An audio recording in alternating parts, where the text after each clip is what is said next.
Bonjour à tous qui vous nous écoutez pour ce culte en ligne du 11 mai. Je souhaite à tous, à toutes une cordiale bienvenue et la bénédiction du Seigneur pour ce moment avec la parole de Dieu. Je vous propose de commencer par un moment de recueillement de prière pour que nos cœurs puissent être ouverts pour les choses d'en haut. Père Céleste, nous te remercions pour le privilège que nous avons d'avoir ta parole, qui est la vérité, qui nous enseigne. C'est toi qui l'as donné, c'est toi qui l'as inspiré.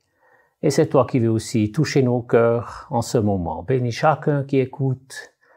Merci parce que tu es encore aujourd'hui celui qui est le Tout-Puissant et nous voulons te louer, t'adorer. Amen. Eh bien, ce dimanche 11 mai, dans notre pays en Suisse, c'est la fête des mères. Une fête qui a été instituée au 19e siècle.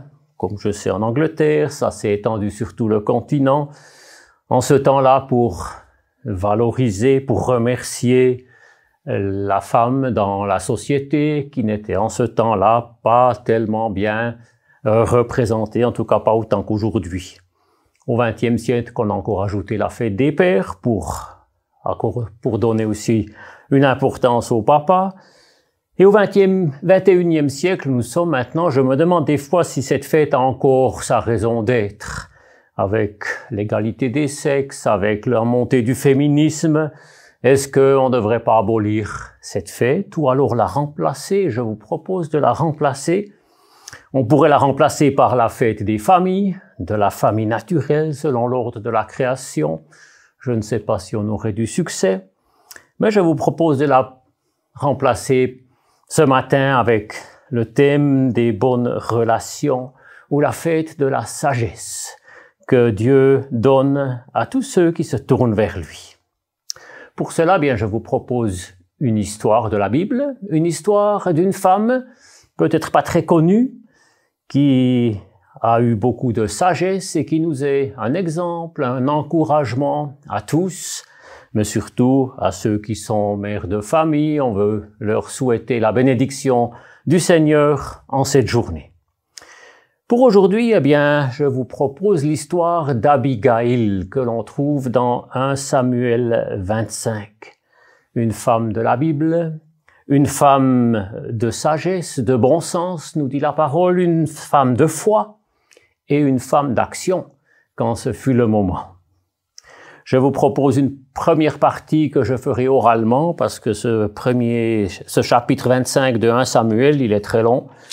Et pour un peu prendre cette histoire un peu plus court, je vous propose que je vous la raconte au début. Ensuite, eh bien, on prendra encore 2 extraits de ce texte biblique. Et je soulignerai encore les quelques points où nous pouvons apprendre de cette Abigail qui a quand même vécu dans une situation difficile. Et pour terminer, encore quelques pensées, quelques parallèles aussi pour notre vie spirituelle, des parallèles typologiques qui nous montrent aussi comme la Bible est un livre merveilleux et comme on peut aussi en faire des parallèles pour le plan de Dieu. Eh bien, dans ce premier livre de Samuel, c'est l'histoire de David. David qui n'était pas encore roi dans ce chapitre 25. Il était en fuite dans le désert, dans le sud du pays d'Israël. Il fuyait devant Saül. Dans 1 Samuel 24, il y a cette histoire bien connue où David se cachait dans une caverne et c'est Saül qui est venu seul dans cette caverne. Et David aurait pu l'éliminer. Ses serviteurs lui ont même conseillé de le faire et il a refusé de toucher à loin de l'Éternel. On voit quelle sagesse lui il avait aussi et quelle crainte de l'Éternel. Pour ne pas se venger, parce qu'il savait la vengeance, elle appartient à Dieu lui-même. Et ensuite, eh bien, il y a eu un moment d'un peu de répit, vu que Saül, qui a été épargné, est retourné à Jérusalem, et lui, eh bien, il est resté dans le désert. Et là, il a protégé un peu la population qui était par là dans le sud du désert. Eh bien, il y avait souvent des pillards qui venaient voler du bétail ou piller dans les villages, des Amalécites, des Édomites et d'autres peuplades. Et David, avec ses hommes, il avait environ 600 hommes avec lui, eh bien, il a protégé toute la population là du peuple d'Israël. Il était dans cette région de Hébron, Beersheba, pour ceux qui veulent regarder la carte dans vos Bibles, et il y avait là un petit village qui s'appelait Maon. Et là aussi, il a protégé les troupeaux d'un homme très riche, et un certain Nabal qui avait ce nom. Et c'est là que commence notre récit. Et dans 1 Samuel 25, eh bien, vous pouvez le lire si vous voulez, Nabal. Eh bien, c'est un homme très riche, il possédait 3000 moutons et 1000 chèvres. En ce temps-là, eh bien, on chiffrait la richesse des personnes selon leur nombre de moutons. Je ne sais pas quel chiffre ça donnerait si on les transposait dans notre temps, mais je pense qu'on pourrait dire que c'était un multimillionnaire, avec 3000 moutons et 1000 chèvres. Et il est même encore dit qu'il possédait des biens à Carmel. Ne pas confondre avec le mont Carmel dans le nord du pays d'Israël, mais Carmel, c'était une région fertile dans cette partie du sud, une partie plutôt désertique sinon. Et Carmel a aussi la signification d'une vigne ou d'un champ. Et bien Carmel, c'était une terre cultivable et je pense qu'elle avait toute sa valeur. C'était que les riches qui pouvaient se payer du terrain à Carmel. Un riche propriétaire donc, mais il y a encore d'autres informations que nous donne la Bible sur ce Nabal. C'était un homme dur, méchant. C'était un homme aussi qui avait une manière d'agir, des fois très dure envers ses serviteurs, qui le craignaient. Ils avaient des fois même peur de lui dire quelque chose.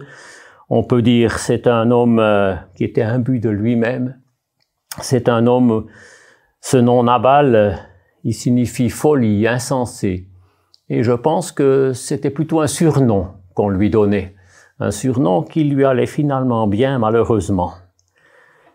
Qui agissait trop souvent, sans scrupules, sans sagesse.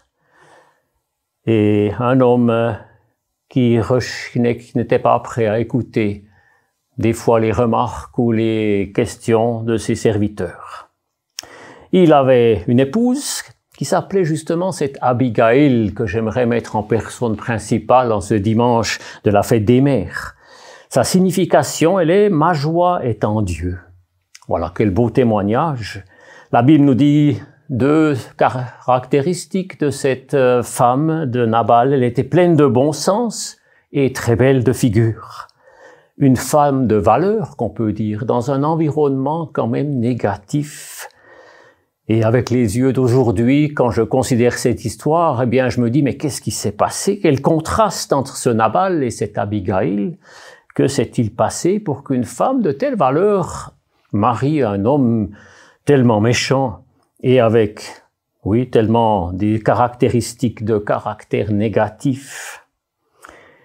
Est-ce qu'elle s'est laissée prendre au piège quand elle était jeune par les belles paroles de ce Nabal qui a montré son côté aimable et sympa, qui a réussi à séduire son cœur et qui a montré sa vraie face seulement après que le mariage soit conclu? Une mise en garde encore actuelle aujourd'hui, dans toutes nos situations, que le Seigneur puisse bénir les unions quand deux personnes décident d'aller le chemin de la vie ensemble selon aussi l'ordre que Dieu a mis dans la création. Ou bien est-ce que c'était une situation de l'Ancien Testament, comme malheureusement il y en a encore aujourd'hui, où cette Abigail, eh bien, elle a été mariée pour une question de famille, pour des questions d'argent peut-être, qu'en arrière-plan, elle était obligée, elle était presque un peu vendue pour renflouer les caisses de sa famille, je l'espère pas, mais là aussi une mise en garde et un rappel que ce n'est pas selon l'ordre de la création. Et dans l'Ancien Testament, on trouve des passages où la jeune femme qui est demandée, eh bien, elle a aussi son mot à dire, elle peut dire non. En tout cas, cette Abigail, eh bien, il me semble, elle devait être malheureuse à côté de ce Nabal, qui était dur envers ses serviteurs. Je pense pas qu'il était autrement envers son épouse. Eh bien, ce Nabal, il a fait un jour la tonte de ses brebis, C'était une coutume en Israël, faire un jour de fête par année. La tonte des brebis, eh bien, on prenait ensuite la laine, c'était un gain en ce temps-là. Et il y avait encore un grand repas pour tous ceux qui ont travaillé, tous ceux qui ont aidé pendant toute l'année. David, dans le désert, l'a appris. Et il a envoyé 10 de ces jeunes hommes pour demander sa part. Et ils sont venus vers Nabal et ils ont expliqué, on a protégé vos troupeaux, demande à tes serviteurs, ils te le diront. Ils ont pu dormir tranquilles, il n'y a eu aucune perte due à des pillards. Et on ne leur a fait aucun mal, ils n'ont jamais été importunés, ni par nous, ni par d'autres. Donne quelque chose pour ton serviteur David qui a aussi contribué au bon résultat de ton entreprise. Eh bien, la réponse de Nabal, on veut la lire dans la Bible, dans les versets 10 et 11 de ce chapitre 25. Nabal répondit au serviteur de David. « Qui est David et qui est le fils d'Isaïe? Il y a aujourd'hui beaucoup de serviteurs qui s'échappent de chez leur maître. Et je devrais prendre mon pain, mon eau, mon bétail que j'ai tué pour mes tondeurs, pour les donner à des gens qui sortent je ne sais d'où. » Une réponse dure. On ne peut pas attendre beaucoup d'autres choses de Nabal, peut-être, mais il aurait pu être un peu plus doux et peut-être aussi bien réfléchir. Je pense que Nabal connaissait aussi David, il connaissait la situation politique et il était probablement plutôt du camp de Saül. Et quand il dit « Qui est David ?» un homme de rien. Et « Qui est le fils d'Isaïe ?» on ne le connaît pas, ou bien on le repousse, on ne veut rien savoir de lui. On est de ceux qui soutiennent Saül. Et il croyait probablement aussi à sa propagande mensongère de Saül qui discréditait David, qui le mettait comme un rebelle et qui le poursuivait. Alors les 10 hommes, les 10 jeunes hommes qui étaient là, ils ont rebroussé chemin, les mains vides, pour rapporter les propos de Nabal à David. Mais je pense qu'ils ont aussi parlé avec les serviteurs et que les serviteurs ont remarqué qu'ils n'étaient pas contents du tout. Et qu'ils ont certainement aussi fait des remarques de paroles de colère. La Bible ne le dit pas, mais ça ne se passera pas comme ça. On va aller vers David et vous savez ce qui vous attend. Les serviteurs de David connaissaient David. Ils savaient qu'il était un homme redoutable et qu'il avait aussi la possibilité de venir chercher avec force ce qui lui revenait. Enfin, ils sont allés dire cela à David, et David, il a réagi d'une manière violente. Il a dit, ça se passera pas comme ça. Prenez tous votre épée, vos armes, et que l'Éternel me traite dans toute sa rigueur, si jusqu'à demain matin, la maison de Nabal n'est pas exterminée. Oui, il a fait un coup de tête, qu'on peut dire. Et il a, sans trop réfléchir que faire maintenant, il a directement pris des décisions, donné des ordres.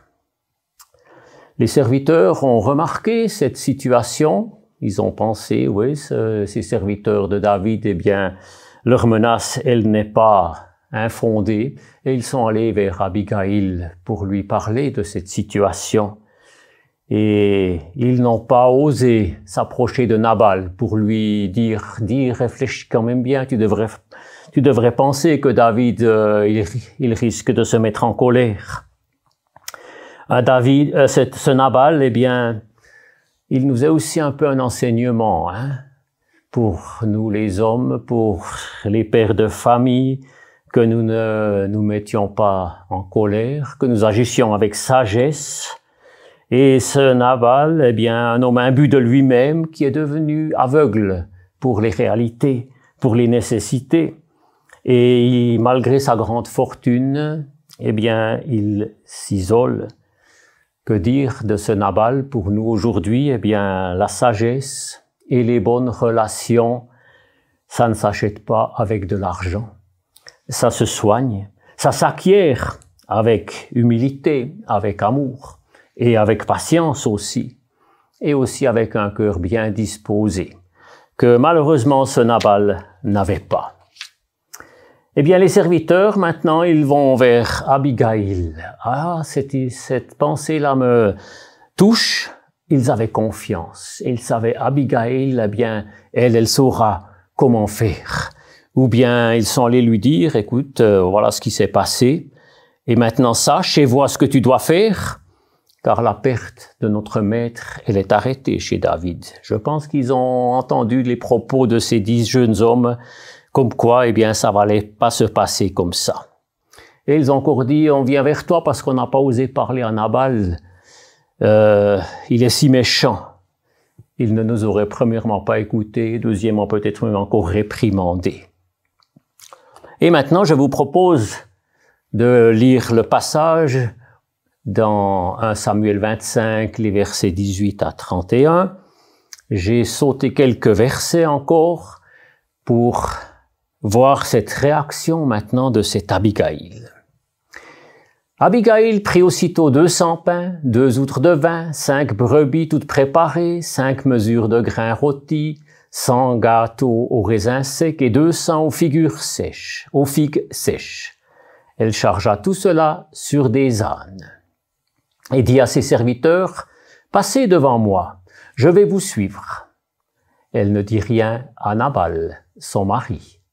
Montée sur un âne, elle descendit cachée par la montagne. David et ses hommes descendaient en face d'elle, de sorte qu'elle les rencontra. Lorsqu'Abigail aperçut David, elle descendit rapidement de l'âne, tomba sur son visage et se prosterna contre terre.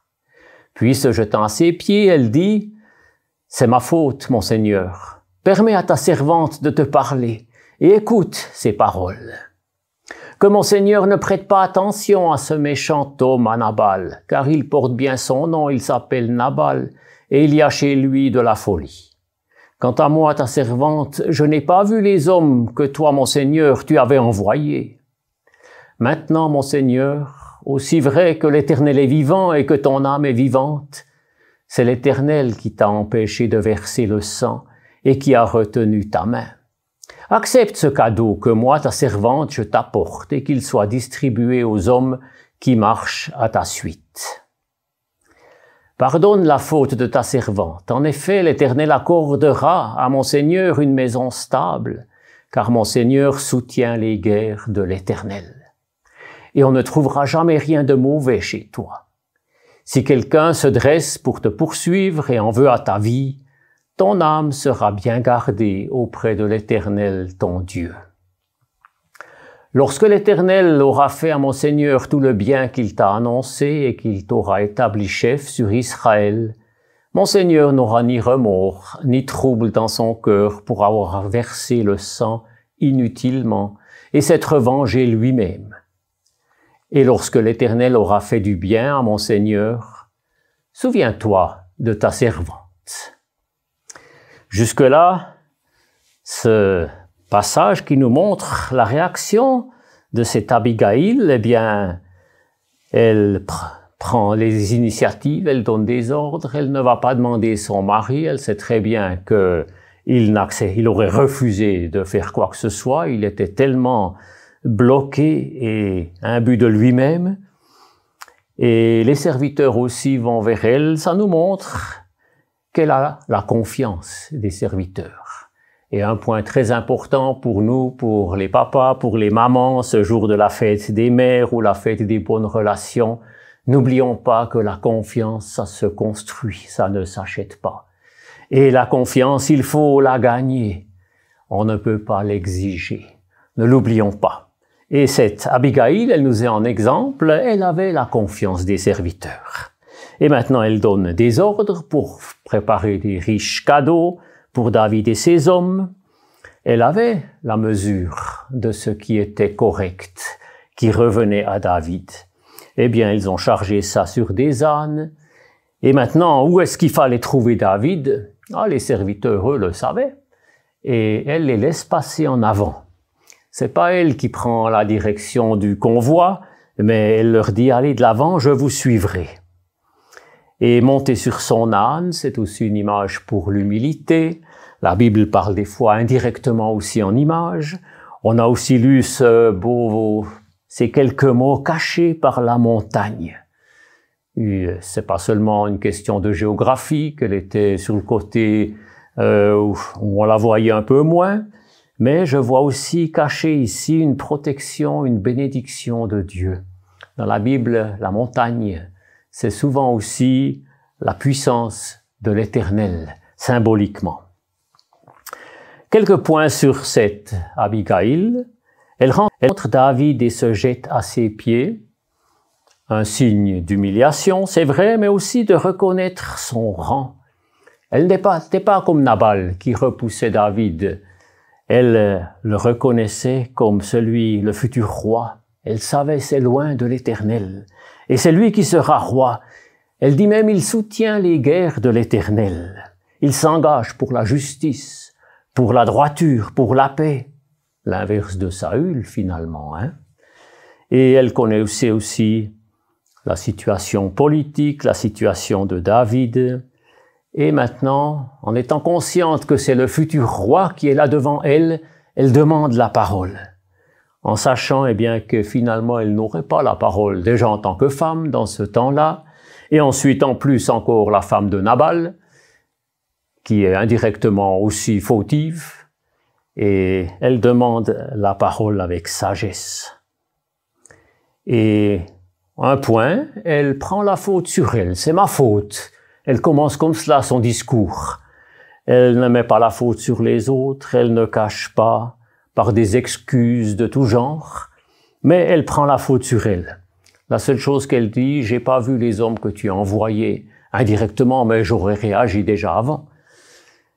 Et une belle caractéristique, alors qu'elle aurait eu toutes les raisons de mettre la faute sur son mari, peut-être sur les serviteurs, combien nous aussi nous voulons apprendre dans des situations des fois pas faciles ou difficiles, où on voit la faute surtout chez les autres, et c'est peut-être même correct et vrai. Est-ce que nous sommes d'accord aussi des fois de prendre la faute sur nous, ou bien d'être celui ou celle qui répare les fautes des autres de manière le plus sensée possible? Eh bien, elle sait que David sera roi, et maintenant elle aimerait l'empêcher de faire une grande erreur, une grande faute qui aurait des conséquences finalement dans toute sa vie, dans tout son royaume. Et David était prêt à se venger, et elle lui rappelle la vengeance, c'est à l'Éternel dans cette situation. Et toi, David, fais que tu n'aies aucun remords ni aucun trouble dans ton cœur plus tard quand tu seras roi. Oui, David était prêt à faire non pas seulement œil pour œil et dent pour dent, comme dans l'Ancien Testament, mais bien plus, de punir, de mettre à mort pour finalement des questions de matériel.